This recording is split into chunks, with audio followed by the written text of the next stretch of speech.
Hello and welcome to BYJU'S Exam Prep IAS. In today's live session, let's discuss all the important economics related articles which have appeared in various business related newspapers from 9th of April to 15th of April 2022. Let's begin the discussion. The first very important article is related to the RBI's monetary policy. Now, what are the very important points you need to understand or take away from this particular monetary policy? First and foremost, RBI governor stated that they will continue with accommodative monetary policy. Now, what do you mean by accommodative monetary policy? In simple terms, RBI has been expanding the money supply in the economy in the last 2 years. I'm pretty sure you have come across this particular term multiple times by now. In the last 2 years, in order to recover, in order to promote the recovery in the economy, RBI has been pumping a lot of money into the system. But whenever there is so much of money supply in the system, there is certain flip side to it. There is certain issue related to that. The issue is that today we have more than 8 lakh crore rupees worth of liquidity in the system, and the inflation rate is also rising up. For example, in the last 2 months, the retail inflation, that is CPI, has been more than 6%, and the wholesale inflation, that is WPI, has been about 12% for the month of February and more than 13% for the month of March. But in essence, you don't have to mug up all these numbers. In a nutshell, you need to understand simply this. On one side, inflation rates are rising upwards, are moving upwards, and on the other hand, RBI says money supply or the liquidity in the system is very high. Having said so, RBI also says that they need to provide support to the economy, which they have done in the last 1.5 or 2 years. That is the reason they will withdraw the accommodative policy gradually. Immediately, they will not withdraw this particular policy. I'll repeat the statement here. For the coming months, they will continue to have accommodative monetary policy, but they will withdraw this particular policy or the accommodation very gradually, not immediately. Why? Reason is very simple. One, inflation rates are very high, and as per RBI's estimates itself, RBI has revised the inflation rate for the current year in an upward manner. That is, earlier RBI had estimated inflation rate of 4.5% for the current financial year. This has been revised upwards to 5.7% now. 5.7%. That is one very important point. Second very important point, RBI also has revised the growth estimates for the current financial year. Earlier, RBI had estimated a growth rate of 7.8% for the Indian economy for the financial year 23. Now, this has been revised downwards to 7.2%. What is the reason? Why has RBI revised the growth downward manner like this? RBI says that because of the war that has been taking place between Russia and Ukraine, certain uncertainty, volatility has been created. The prices of feed in the poultry sector or in the meat sector has actually increased. Meat prices have increased. The prices of wheat in the international market has increased. The prices of crude oil have increased. And definitely, yes, there is going to be an impact of this war that is taking place on the Indian economy. And as a result of all of this, inflation rate has been revised in an upward manner, and this particular the growth rate estimates have been revised downward manner. Now, apart from this, two very important tools that have been announced, or the policies which have been announced by RBI in the recent monetary policy review. First one is cardless cash withdrawal, and the second one is SDF, standing deposit facility. Let me start with the first one, cardless cash withdrawal. Now, what do you mean by cardless cash withdrawal? Imagine you go to an ATM.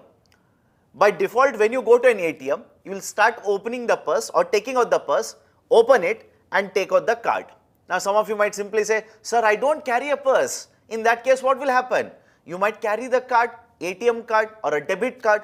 You will take out the card, try to withdraw the money from the ATM machine or ATM kiosk. As such, already in the private sector, there are certain banks which are providing the facility of cardless cash withdrawal. Understand this. This is not new. Already in case of private sector banks, there are many banks which are offering the services of cardless cash withdrawal.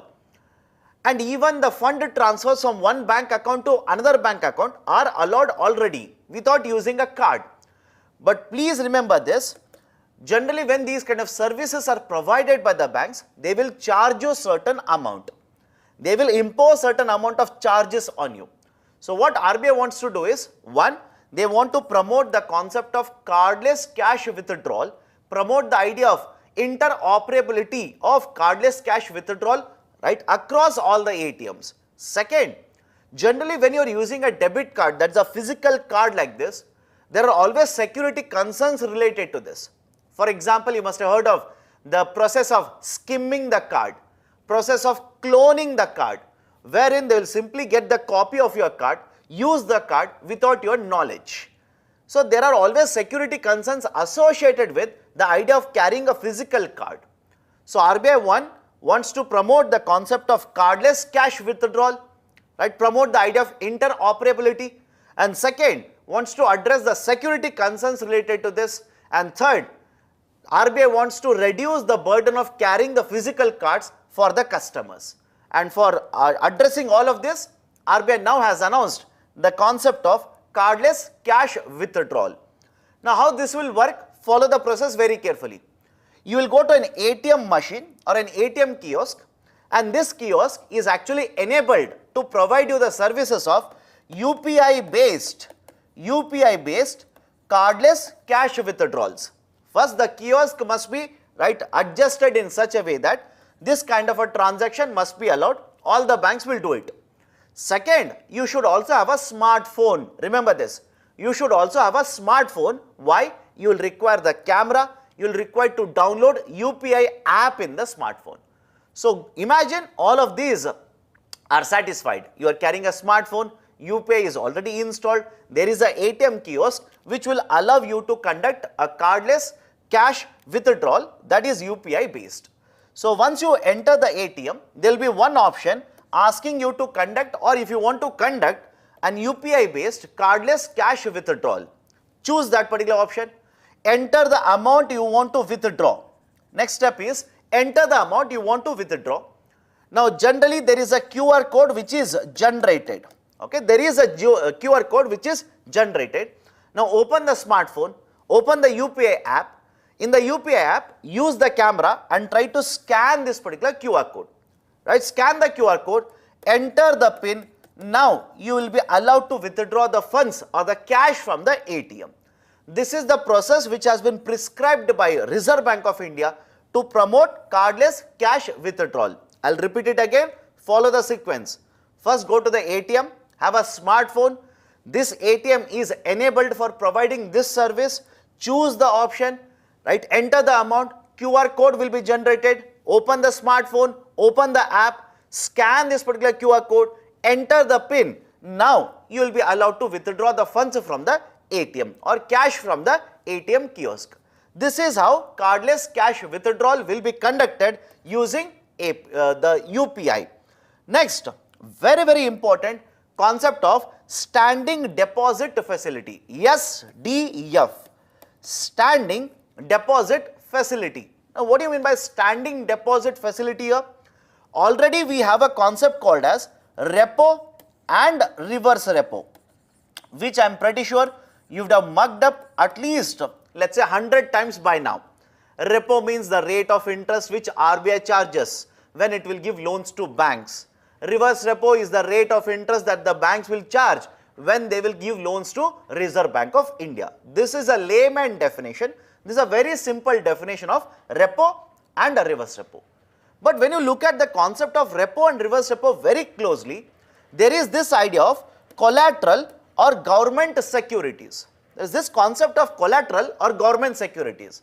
What is this idea of a collateral or government security? Have a look at this. Here is a bank. Bank will approach Reserve Bank of India and says, I want to borrow from you under repo route, under repo window. So RBI says, very well, right, take the loan, but give me certain security, give me a collateral, right? So remember this, they will ask for a collateral. So the bank will have to provide collateral. Generally it is the G securities which are provided in the form of collateral. This is in essence the concept of repo. What happens in a reverse repo? Exactly reverse. That is, here is the Reserve Bank of India, here is a bank, bank has got excess funds or surplus funds, bank will approach Reserve Bank of India, right? Again, provided understand this, RBI is saying I will conduct a reverse repo operation, right? Why I am saying this? Remember one statement here, either you talk about open market operation or cash reserve ratio or reverse repo, which can be used by RBI to take out liquidity from the market, suck out liquidity from the market. These can be conducted at the discretion of RBI. Remember this particular term, very important. These can be conducted only at the discretion of Reserve Bank of India. What do you mean by discretion? Whenever RBI feels like taking these particular measures, they will conduct it. Otherwise, a bank doesn't have the window open all the time.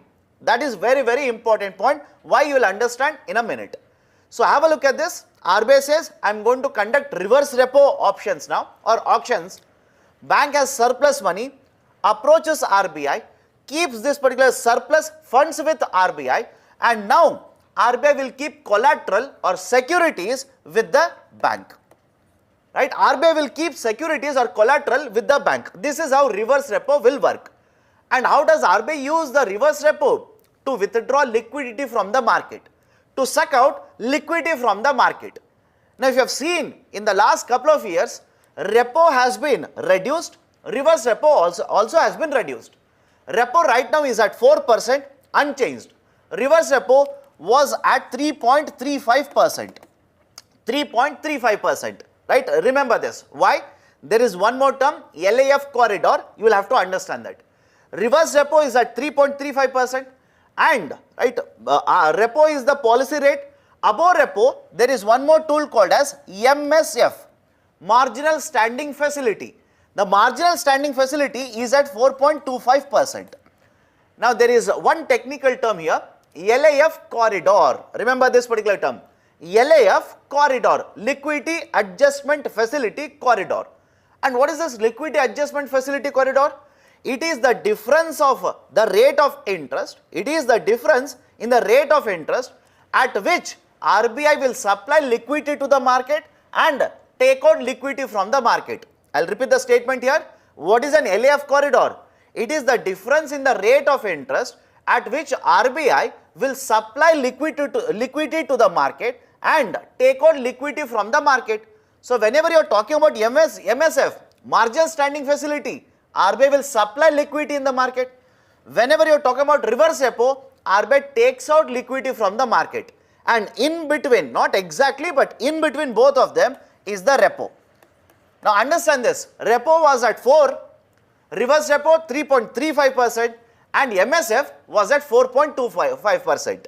That is the reason they would have used the term liquidity adjustment facility corridor was asymmetric. I will repeat the statement here. Right, because repo was at 4, reverse repo 3.35 and MSF at 4.25%, the liquidity adjustment facility corridor was asymmetric because repo rate was not exactly between the concept of MSF as well as the reverse repo. Now what has RBI done? RBI has practically made reverse repo useless now. I will repeat the statement. RBI practically has made reverse repo useless. Right now RBI says I will not be using reverse repo. Rather than reverse repo, I will introduce a new tool called as a standing deposit facility, SDF. What is the difference between an SDF and a reverse repo? Both tools RBI will use to suck out liquidity from the market, take out liquidity from the market. But the very important difference is that in case of reverse repo, RBI will keep collaterals with the bank, has to provide security to the bank. Whereas in case of standing deposit facility, no collateral, no security shall be provided by RBI to the bank when they will keep the deposits with RBI. Process is same. Just like reverse repo, the banks will take surplus funds, keep that with RBI and earn certain rate of interest. Right now the SDF stands at 3.75%. 3.75% and the reverse repo 3.35%. So RBI says you can keep excess liquidity that you have with me, but I will not keep any collateral with you. I will not give any security to you. That is the concept of standing deposit facility. Some of you might be thinking, sir, already reverse repo was there, right? What was the logic? Why did they introduce this? Understand the background here. There was one committee, Urjit Patel Committee. I will write in the short here at the right top, UP, Urjit Patel Committee, set up in 2014, which had recommended a tool such as standing deposit facility. Under this particular tool, again this was introduced, right, much earlier, right, back in the year 2018 itself. Government of India amended Finance Act. Understand this? Government of India through the Finance Act of 2018 had amended RBI Act, introduced the concept of standing deposit facility. RBI has introduced this right now. What was the need for SDF? Argument is very simple. During demonetization, the banks had huge amount of surplus liquidity, surplus money. They wanted to keep with RBI. Now under reverse repo, whenever the banks will keep with RBI, RBI has to provide securities, RBI has to provide collateral.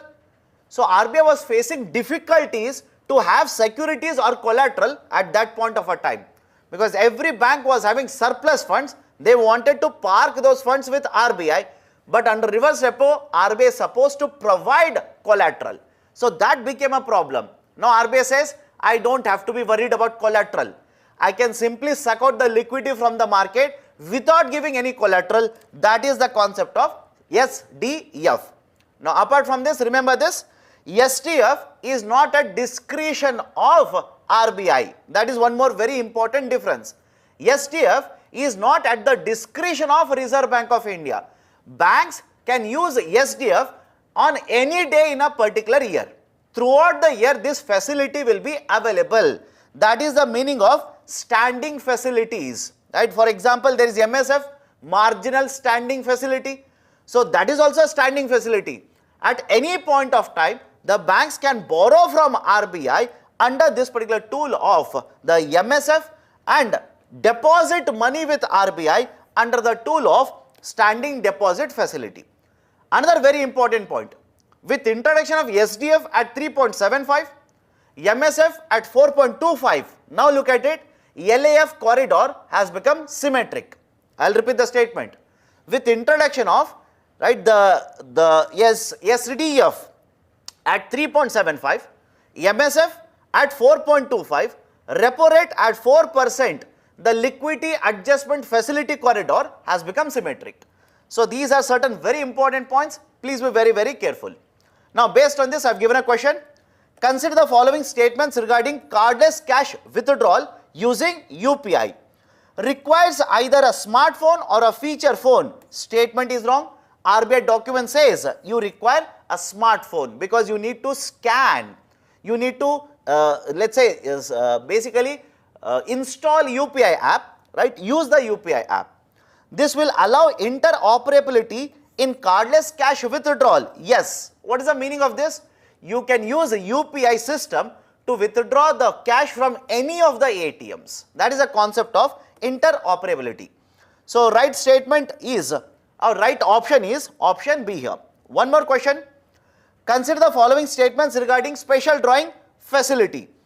Under this, the banks will be allowed to keep deposits with the RBI and collect collateral. Underline the term collateral. No collateral. Statement is wrong. MSF and SDF will both be standing facilities. Yes, these are available on any day in a particular year, right? So that is the reason statement 2 will be correct. Right option will be option B for this question as well. Next article, Pradhan Mantri Mudra Yojana, PMMY. Very recently, Government of India has announced that PMMY has completed 7 years. That is the reason PMMY Yojana, or let's say Mudra Yojana, was actually there in the newspaper.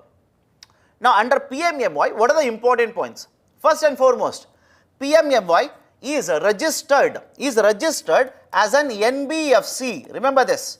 It is registered as an NBFC. And when I say PMMY, I am talking about Mudra, right? Please understand this. I am talking about Mudra, not the Yojana here. Mudra is an NBFC which is registered under RBI, and the Mudra Micro Units Development and Refinancing Agency has been set up as per the provisions of Companies Act of 2013. Now, what is the importance of this? This Mudra, which is the agency to implement the Pradhan Mantri Mudra Yojana, through various banking institutions or as well as non-banking institutions. For example, scheduled commercial banks, small finance banks, non-banking financial companies, regional rural banks, etc. will provide refinancing agency and will provide three important types of products under this particular Yojana. Is it okay? Will provide refinancing facilities to these particular banks, and these banks will provide three types of products under Pradhan Mantri Mudra Yojana. Right? What are these particular three types of products? First and foremost, understand this. This is not available to every company in India. It is not available for every unit in India.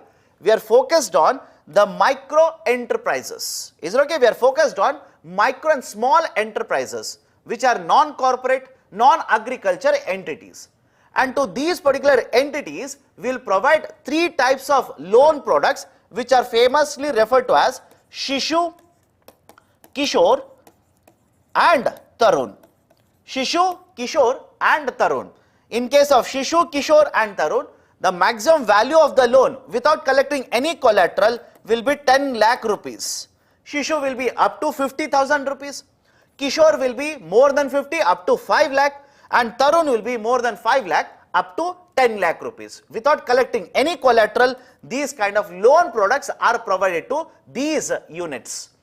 Now, what is the update given here? Government of India says the Pradhan Mantri Mudra Yojana has been very successful, and so far rupees 18.6 trillion worth of loans have been sanctioned under this Yojana to how many people? Around 34.4 crore borrowers. And the beautiful point about this, or beautiful thing about this particular achievement of the Yojana, is that majority of these particular loans, more than 50% of these loans have gone to women entrepreneurs. Okay, women entrepreneurs. That is very, very important achievement. And apart from this, right, around 20% plus, is it okay? Around 20% plus of these particular loans also have gone to those entrepreneurs who have taken loans for the first time ever. I'll repeat the statement. Have gone to those particular borrowers who have taken the loan for the first time ever.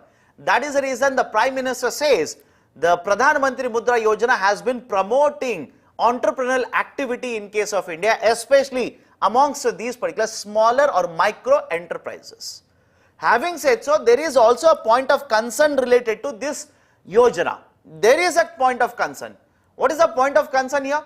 The NPAs under this particular Yojana have been rising. Is it okay? The NPAs, non-performing assets, under this particular Yojana have been actually rising. For example, have a look at the data provided in the article itself. In the financial year 20, the NPAs out of the total loans issued was at 2.5%. By financial year 21, this has actually increased to 3.6%. So the NPAs, right, in these particular loans which have been given are actually rising up. This is one point of concern related to implementation of Pradhan Mantri Mudra Yojana. Done? So these are certain points. Based on this, I have given an MCQ. Consider the following statements regarding, right, Mudra. 1. Mudra is registered as an NBFC under Reserve Bank of India. Statement is correct. Mudra card can be used for withdrawal of working capital. There is a Mudra card. Remember this, under Mudra Yojana, there is a concept of Mudra card. In fact, RuPay is actually issuing Mudra cards. And using the Mudra cards, the owners of these enterprises can take the money, can withdraw the money from the ATMs and use it for working capital purposes. Right? The second statement is also correct. Right option will be option C for this particular question. Next article, IBBI and IU. Right, sir, what are these acronyms? Right, you are given two acronyms. IBBI is basically a regulator of Insolvency Bankruptcy Code in India. Insolvency Bankruptcy Board of India is the expansion or abbreviation of IBBI. And under the Insolvency and Bankruptcy Code, there is one very important stakeholder, information utilities. Information utilities. IU stands for this. Now, what is the gist of the article? Lot of technical points have been provided, not relevant for UPSC. You need to simply understand one point here. That is, under the Insolvency and Bankruptcy Code, there is a stakeholder called as information utilities. The importance of IU is that whenever any company is dragged, to NCLT, for example, that is National Company Law Tribunal, and a borrower or a creditor files an application saying that this company has not repaid, has defaulted on the payment, we need to establish that he has actually defaulted. We need to prove that this borrower has defaulted on the payment. How do you establish that? That is where information utilities come into play. Information utilities collect lot of information, credit related information for this particular company or borrowers in the market. And they will prepare lot of these documents and submit these documents which will prove that the company has actually defaulted. How is the process followed? Have a look at this. I have written NESL here. What is NESL? NESL basically stands for National E-Governance Services Limited. NESL is the first information utility of India. Remember this. NESL was established back in the 2017, and remember next point also, NESL is the only information utility in India. Right? This is the first one and this is the only one in India. So how the process will be conducted? A creditor will submit information to NESL, right, regarding, let's say, borrowing, repayment, etc. Now this information will be sent to the borrower for, let's say, acceptance or let's say authentication purposes. The borrower will give the confirmation to NESL. Now these particular documents can be used by NESL to provide to NCLT. And what is the use of this? NCLT at admission stage itself can look at these documents, come to a conclusion, yes, there has been a default, and admit the application. This is very, very important. Why? IBC has been under implementation for many years now. Insolvency and Bankruptcy Code has come into force for many years now. And one problem that has been a sticking point in case of the performance or effectiveness of Insolvency and Bankruptcy Code is that whenever any complaint or let's say any application is filed at NCLT for insolvency and bankruptcy, the NCLT is supposed to either accept the application or reject the application within 14 days. As per the law, they are either going to accept it or reject it within 14 days. But many of the times, for example, as observed by Parliamentary Standing Committee last year, many of the times the number of days taken are much higher compared to 14 days. And this will delay the process, right, reduce the efficiency of the Insolvency and Bankruptcy Code. So with strengthening the information utilities, with making the information provided by them much more efficient, effective, we are trying to adhere to this particular number of 14 days. That is in a gist provided in this particular article. Done? Next, based on this, I have given a question here. Consider the following statements regarding information utilities. NESL is the first registered information utility. I have told you this, correct. NESL is the only information utility registered under RBI. This is a tricky question. Why? I have told you until this particular statement or this part of the statement, I have told you that NESL is the first entity which is registered as IU. I have told you this is the only IU in India. But registered under what? Is it registered under RBI? No, it is registered under Insolvency and Bankruptcy Board of India. Second statement is wrong. First one is correct. Right option for this question will be option A here. Let me go to the next article. Solar power and taxation. Such a very big article. Should you read everything in the article? No. Lot of technical concepts have been provided, not required for UPSC. In a nutshell, have a look at this. Government of India by 2030 wants to achieve 500 gigawatts of renewable energy.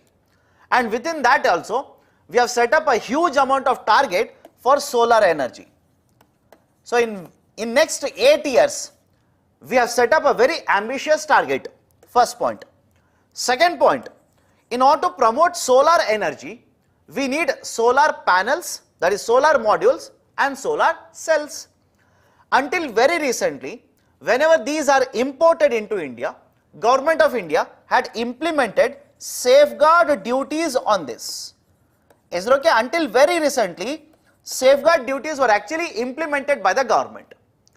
And last year, safeguard duty time period was ended, these were withdrawn, and from 1st of April for the current financial year, Government of India has implemented higher customs duties, higher taxes on the solar cells that we import into India and solar modules that we import into India.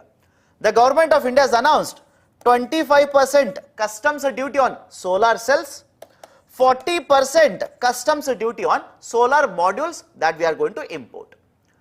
And it should not be a surprise to you when I say that the domestic production of cells and modules is very, very low, demand is very, very high.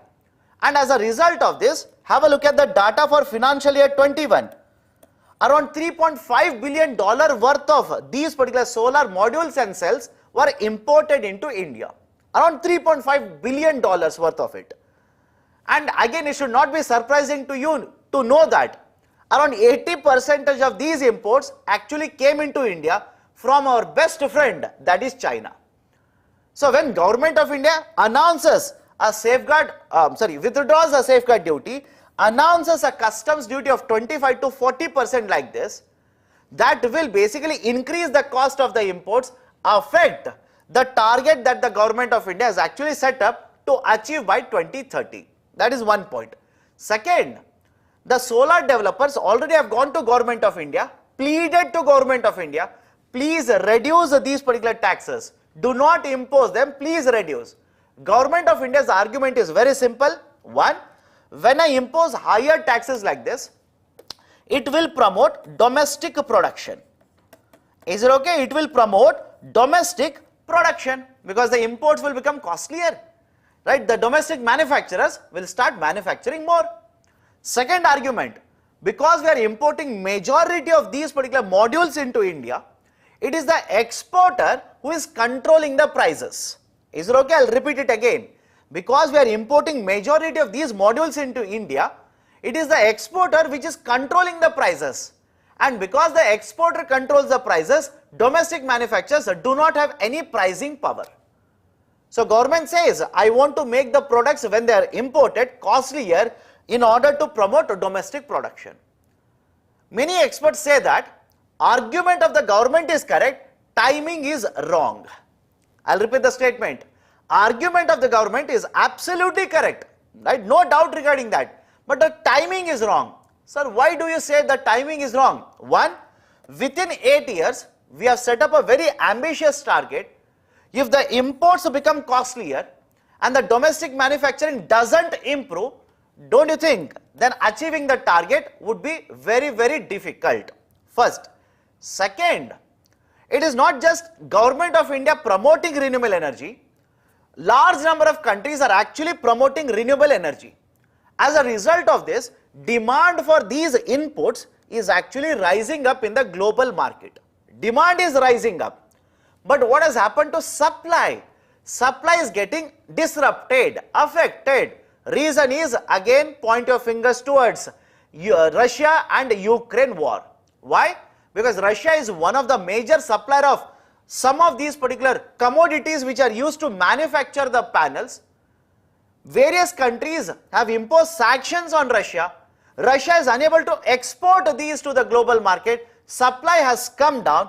Demand is already high. This is adding to the problems in the global market. So because of these particular reasons, experts say that argument of the government is correct, but maybe the timing is wrong. Done. So this is the discussion related to the concept of solar power and the taxation imposed by the government on the imports. Next article, RBI gives NBFCs certain time period, that is a deadline for compliance function. Again, very technical article. let me give you very important points related to UPSC. Last year, RBI has come out with a concept of scale-based regulation. Scale-based regulation for NBFCs. Under scale-based regulation, remember the pyramid structure like this. Remember pyramid structure like this. RBI has classified the NBFCs into 4 categories. One will be referred to as a base layer. One will be base layer. Second one will be middle layer. Third one will be upper layer. And the fourth one, top layer. Right? Base, middle, upper and top layer. And what is the argument RBI has provided? RBI says NBFCs on one side are very important for financial system in India because they take loans from the banks, provide loans to various infrastructure projects, various sectors. NBFCs also issues bonds in the market, borrow from the market.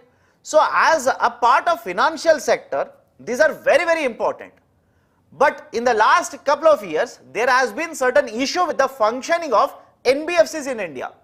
So to better regulate NBFCs, RBI has classified them into 4 classifications: base, middle, upper and top. And majority of these NBFCs will fall in the base layer. Right now top layer has been kept vacant. Around 25 to 30 topmost NBFCs in terms of asset sizes. I'll repeat the statement. Around 25 to 30 top NBFCs in terms of asset sizes will be kept in the upper layer and remaining will basically fall in the middle layer. And as you keep on moving from the bottom of the pyramid to the top of the pyramid, regulations of RBI will keep on increasing. For example, RBI says any NBFC which will be there in the upper layer, we will implement bank-like regulations on them. We will implement bank-like regulations on them. Some of you might be thinking, sir, understood. Pyramid, 4 layer, etc. understood. What is the connection to the article here? Tell me that. That is the reason I am sitting here. The connection is very simple. RBI one side has implemented or has proposed implementation of these regulations. Second, RBI says, I want to ensure that NBFCs will follow these guidelines. How does RBI ensure that NBFCs will follow these guidelines? RBI also has stated that they will have to appoint a chief compliance officer. I'll repeat the statement. RBI also says they will have to appoint a chief compliance officer, CCO. And the CCO's role is that CCO will be the link between the regulators, supervisors and the NBFCs. Is it okay? I'll repeat it. The CCO, Chief Compliance Officer, will be the link between regulator, supervisor on one side and the NBFCs on the other side. That is the role of a Chief Compliance Officer. Right? And to appoint this particular CCO, a deadline has been provided by Reserve Bank of India for those NBFCs which will fall under upper and middle layers. So this is in the gist regarding this particular article. Now, next article, NITI Aayog has for the first time published a new index which is referred to as State Energy and Climate Index. SECI, State Energy and Climate Index. Now, understand this particular points now. Under this particular index, there are 6 parameters. Right? These particular index will be based on 6 parameters. Out of these particular 6 parameters, it is the DISCOM's performance which has been given the highest weightage. Remember this. The 6 parameters are listed here. I'll focus on only one, which is the most important one. DISCOM performance has been given the highest weightage of 40%. Why the weightage for DISCOM performance is very high? The report basically says, or the index, the document says that the DISCOMs are the most important cog in the whole supply chain or the value chain in the energy sector. Is it okay? I'll repeat it. The most important part of the value chain in the energy or electricity sector in India is the DISCOMs. Right? What do you mean by DISCOM? Distribution companies. And because these are the most important cog in the wheel here, the weightage highest has been provided to DISCOM. So 6 parameters, highest weightage for DISCOM, and totally again these particular 6 parameters have been subdivided. There are indicators under all of them. Total indicators will be 27 indicators. Okay, so 6 parameters, 27 indicators. Now why is NITI Aayog publishing this? Argument of NITI Aayog is to promote competition between states. First point, understand this. To promote competition amongst the state governments. If they start ranking the states, those states which are not performing very well, now they will have more enthusiasm. They want to perform well. They want to have a better ranking. That's the first objective. Second objective, states will be able to evaluate themselves. States will be able to understand how they are performing, where there is a lacunae, how they are supposed to improve. That is also the objective with which the SECI has been published. Sir, anything is important in this article? Only this thing is important. They have given what are the states which are performing very well, which are lagging behind, etc., etc. You don't have to mug up everything except this particular table. Except this particular table, please don't mug up everything that is there in the article. Right? Why this table is important? UPSC might simply ask you a preliminary based question on this only. Which are the top performing states under SECI? Can they ask this question? Definitely yes. The top performing states, the largest states are Gujarat, Kerala and Punjab. And what about the union territories? And because generally the articles that I've read, they have not mentioned that even the UTs are evaluated under SECI. That can be used by UPSC in the prelims statement. So in the context of UPs, it is the Chandigarh which has been a top performing union territory. So these are some of the points related to the first State Energy and Climate Index published by NITI Aayog. Done? Now based on this, I have given a straightforward question. Which of the following parameters have been given the weightage under, that is the highest weightage under SECI? It is the DISCOM performance which has been given the highest weightage. Remember this. Next article which has grabbed so many headlines, the paddy procurement between the paddy procurement tussle between the center as well as the Telangana government. Now what is the idea here? Understand the idea. Telangana produces a type of a rice which is called as parboiled rice. They produce a type of a rice, variety of rice which is called as a parboiled rice. What is the feature of a parboiled rice? I'll enter into slightly geography now. Parboiled rice is a type of a rice which is cultivated in this region during Rabi cultivation, during Rabi season. Why specifically this is important? During Rabi season, there is a very high amount of a temperature, and because this particular rice variety is exposed to very high temperatures here, the rice grains become very, very brittle. They can easily be broken like this. But from the paddy, that is the husk, you need to take out, extract the rice. I cannot directly eat paddy. I need to extract, mill the rice and sell the rice in the market. So what generally the millers do is, before extraction, that is before milling, they will boil the paddy. Is it okay? They will boil the paddy. And because they boil and then mill and take out the rice grains like this is called as parboiled rice. Done? That is one point. Now what is there in the current affairs? Central government had sent a notice, letter to the Telangana government saying that it already has sufficient amount of parboiled rice stock which can last for next 2 years under PDS. Is it okay?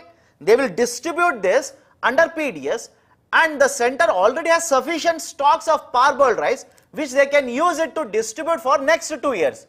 So they sent a letter asking for clarification from Telangana saying that please tell us, right, please confirm that you understand what we are saying. That is, we have a stock. Because we have a stock, we will not procure this particular parboiled rice from you. In fact, Telangana government wrote back saying that yes, we do understand what you are trying to tell us. Now fast forward, the farmers in Telangana have cultivated parboiled rice. They want to sell it to Government of India under procurement. Government of India simply says, I had told you already, right? Before you started cultivation, before you even started sowing, I told you that I will not procure it. So it is not possible for me to procure. Now it has become a political hot potato, right? In fact, right, the debate is already over. Why? Telangana government initially opposed the central government argument, and they stated that you will have to procure, and center said no, we will not procure because we have sufficient amount of parboiled rice which will last for next 2 years. So we will not procure it. Already we have more than what is required. And at the end, I believe Telangana government itself has set up a procurement initiative now. They will be procuring this particular parboiled rice. So this is there in the discussion. What is the importance for UPSC? Focus on the procurement concept. Focus on procurement. What do you mean by central pool? What do you mean by centralized procurement? Decentralized procurement. Those are the type of terms which can be asked under the concept of procurement. Done? So this is in the gist related to what is there in the newspaper article. The last article, just a small snippet here. There has been a concern with one of our neighboring countries, that is Nepal. In case of Nepal, the central banker has sent a notice to all the banks to be very careful with respect to, right, depleting forex reserves. That is, Nepal as a country exports as well as imports. And when you talk about exports and imports, India's trade with Nepal is important. Why? For Nepal, India is the biggest trading partner. Right? For Nepal, India is the biggest trading partner. First point. Second point, India has a trade surplus with Nepal, which also can be read in a different way. Nepal has a trade deficit with India. Third, India exports a lot of these commodities to Nepal or merchandise to Nepal. Now Nepal says that we not only import essential goods, we are also importing non-essential goods. We are importing essential, but along with essential, we are also importing a lot of these non-essential goods from India. That is what is given in the article. And whenever you import either essential or non-essential, there is outflow of forex. There is outflow of foreign currencies. And the concern that has arisen in case of Nepal's central bank is, what if we are going on the path that has been taken by Sri Lanka earlier? Even in case of Sri Lanka, they exhausted all of these particular forex reserves. Today, the amount of forex reserves that they have is very, very less compared to what is the liability or what is the amount they owe to rest of the world. And that is the reason Sri Lanka government has announced that whatever is the external debt that they owe, they are going to default on the repayment of it. They will seek the assistance of IMF, International Monetary Fund. So there is already a growing concern amongst, right, or let's say in the Central Bank of Nepal, and that is the reason there has been this discussion that let's restrict the inflow of non-essential imports that we are doing from India, so that whatever forex reserves we have, we will preserve it and we will not experience what Sri Lanka is experiencing. So this is in the gist provided in this article related to Nepal's forex reserves. Done? So these are the various articles as well as the questions related to these articles for the duration 9th of April to 15th of April 2022. If you like this initiative, please hit the like button, provide your valuable comments in the section below. And if you are yet to subscribe to BYJU'S Exam Prep IAS YouTube channel, kindly do. Thank you. Have a great day.